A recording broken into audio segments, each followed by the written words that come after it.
చొరబాటుదారులు శరణార్థుల విషయంలో విచిత్రమైనటువంటి వ్యవహారాలు ఒక్కొక్క దేశంలో చోటు చేసుకుంటుంటే ఇలా కూడా ఉంటాయా ప్రపంచంలో అనిపిస్తుంది అనమాట. జర్మనీలో ఇట్లాంటి సంఘటన ఒకటి చోటు చేసుకుంది.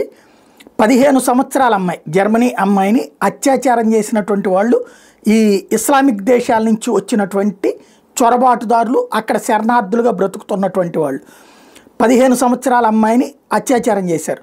వీళ్ళు మొత్తం కలిపి దాదాపుగా 8 మంది గ్యాంగ్, 8 మంది చేశారు. ఈ అత్యాచారానికి సంబంధించి వీళ్ళందరికీ కూడా శిక్ష విధించడానికి, అంటే వీళ్ళందరూ నేరం చేశారు నిరూపణ అయిందని చెప్పినటువంటి న్యాయమూర్తి శిక్ష మాత్రం వేయలేదు.